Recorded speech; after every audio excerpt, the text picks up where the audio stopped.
যোৰহাট লোকসভা সমষ্টিৰ আমাৰ আটাইকেইটা বিধানসভা সমষ্টিৰ বিষয়ববীয়াসকলৰ লগত আমি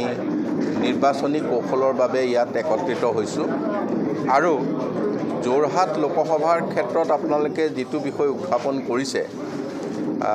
আচলতে আমি যিটো প্ৰত্যক্ষ কৰিছোঁ আজি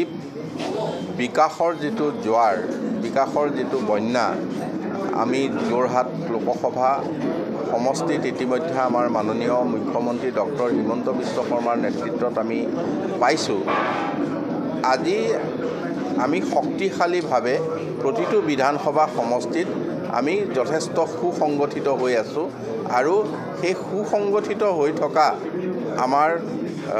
জনগণে বা আমাৰ দলীয় কৰ্মকৰ্তাসকলে মই এজিপিৰ কথা কোৱা নাই, বিজেপিৰ কথাও কৈছোঁ, দুইটা দলৰ যৌথভাৱে আমি যি ধৰণে আমি সুসংগঠিত হৈ আমি দলটোক বা আমাৰ প্ৰাৰ্থীক আগবঢ়াই লৈ যাবলৈ বিচাৰিছোঁ। ইয়াত তপন গগৈ ডাঙৰীয়া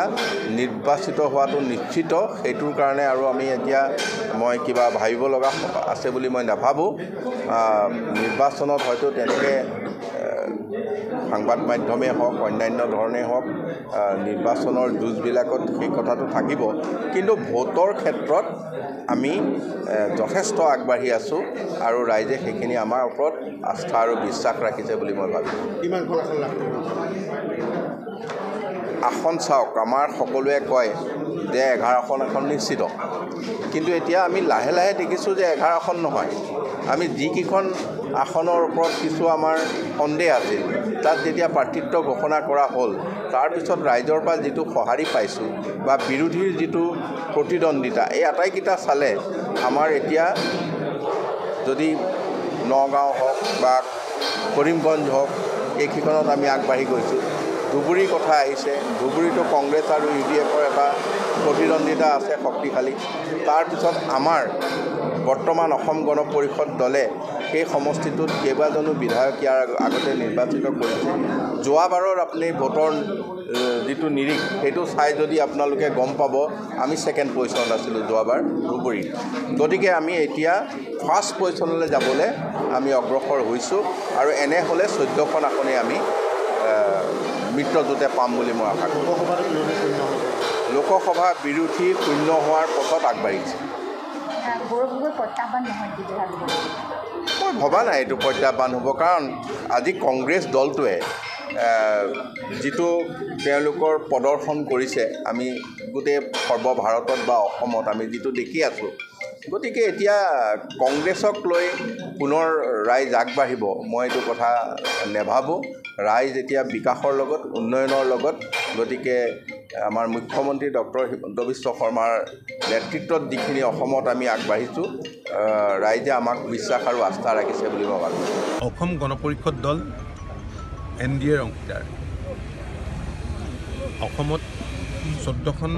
আসনৰ ভিতৰত 2খন আসনত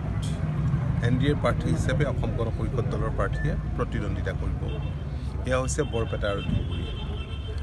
এখনত UPPLে কৰিব আৰু বাকী আসনত ভাৰতীয় জনতা পাৰ্টি কৰিব। এতিয়া ফাৰ্ষ্ট ফেজত যিকেইটা লোকসভা সমষ্টি ইলেকশ্যন হ'ব এই আটাইকেইটাতে ভাৰতীয় জনতা পাৰ্টীৰ আমাৰ মিত্ৰজোঁটৰ প্ৰাৰ্থী আছে। তেজপুৰ, লখিমপুৰ, ডিব্ৰুগড়, কাজিৰঙা আৰু যোৰহাট। আমি আজি যোৰহাটৰ পৰাই আৰম্ভ কৰিব বিচাৰিছোঁ আমাৰ দলীয় কৰ্মীসকলৰ লগত কথা বতৰা। আমি যোৰহাট লোকসভা সমষ্টিৰ অন্তৰ্গত কেওটা বিধানসভা সমষ্টি কমিটি আৰু ভাতৃভগ্নী সংগঠনৰ সভাপতি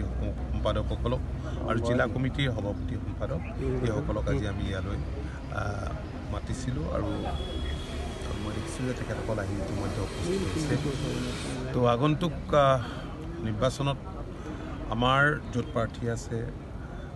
তাত আমাৰ মিত্ৰ দলৰ যিসকল কৰ্মকৰ্তা আছে শুভাকাংক্ষী আছে তেওঁলোকে সকলো ধৰণৰ সহায় কৰিব আৰু আমিও আমাৰ মিত্ৰ দলক সহায় কৰিবৰ কাৰণে সৰ্বতোপ্ৰকাৰে আমি চেষ্টা কৰিব লাগিব আৰু তাৰ কাৰণে আমাৰ দলীয় কৰ্মীসকলক আজি ক'বলগীয়া কথাখিনি ক'বলৈ আহ্বান জনাবলৈকে আমি আহিছোঁ কেনেধৰণে কাম কাজ কৰিব লাগিব আৰু ইতিমধ্যে আমি ভাৰতীয় জনতা পাৰ্টীৰ লগত কথা বতৰা পাতি যৌথভাৱে কেনেধৰণেৰে এই নিৰ্বাচনী ৰণত অৱতীৰ্ণ হ'ম সেই বিষয়ে আমি কেতবোৰ পৰিকল্পনা আমি ঠিক কৰিছোঁ সেইখিনি কথাও আমাৰ কৰ্মকৰ্তাসকলক আমি অৱগত কৰিম কেইখন আপোনালোকে দুখন আসনত আগবঢ়াইছে দুইখন হ'ম বুলি ভাবেনে অসম গণ পৰিষদৰ প্ৰাৰ্থী নহয় মই ভাবোঁ যে আজিৰ যি পৰিস্থিতি এই পৰিস্থিতিত NDAৰ 14গৰাকী প্ৰাৰ্থীয়ে জয়লাভ কৰিব আমি গভীৰ আশাবাদী কাৰণ আপোনালোকে দেখিছে যে 2014 চনৰ পৰা মাননীয় প্ৰধানমন্ত্ৰী নৰেন্দ্ৰ মোদী ডাঙৰীয়াৰ নেতৃত্বত বলিষ্ঠ নেতৃত্বত ৰাজ্যখনৰ অন্যান্য দেশৰ অন্য প্ৰান্তৰ লগতে অসম তথা উত্তৰ পূৰ্বাঞ্চলৰ বিকাশ ত্বৰান্বিত হৈছে সৌহিদিনা ইয়াত যোৰহাটত প্ৰায় 17,500 কোটি টকাৰ প্ৰকল্পৰ কিছুমান আধাৰশিলা কিছুমান শিলান্যাস কিছুমান মুকলি কৰিছে আপোনালোকে জানেই যে কংগ্ৰেছ দল দীঘলীয়া সময় দেশত শাসন কৰাৰ কংগ্ৰেছ দলে সুবিধা লাভ কৰিছিল আৰু আমাৰ ৰাজ্যখনত লাভ কৰিছিল আৰু 2001ৰ পৰা ধাৰাবাহিকভাৱে কংগ্ৰেছ দল ক্ষমতাত আছিল তো কংগ্ৰেছ দলৰ সকলো ফালৰ পৰাই তেওঁলোক শক্তিশালী আছিল কিন্তু নাছিল তেওঁলোকৰ ৰাজনৈতিক সদিচ্ছা আৰু সেইকাৰণে আজি যোৰহাটৰ নিচিনা ঠাইত 2001ৰ পৰা 2016লৈকে বহুতখিনি কাম কৰিব পাৰিলেহেঁতেন কাৰণ বৌদ্ধিক প্ৰাণকেন্দ্ৰ বুলি কোৱা হয় বৌদ্ধিক ৰাজধানী বুলি কোৱা হয় যোৰহাটক কিন্তু যোৰহাটৰ কাৰণেতো আমি দেখিলোঁ তেনে কৰিব পৰা কাম একোৱেই নকৰিলে আজি কম দিনৰ ভিতৰতে আমাৰ চৰকাৰখনে মোদী ডাঙৰীয়া অহাৰ পিছত আৰু শেহতীয়াকৈ হিমন্ত বিশ্ব শৰ্মা ডাঙৰীয়া ৰাজ্যখনৰ মুখ্যমন্ত্ৰী হোৱাৰ পিছত ইয়াত যিখিনি হৈছে আজি লাচিতৰ প্ৰতিমূৰ্তিটো কৰাতনো কি অসুবিধা আছিল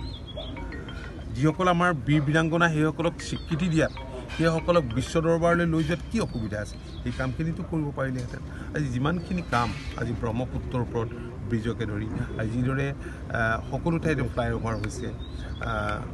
ৰাস্তা ঘাট পদূলি নিৰ্মাণ হৈছে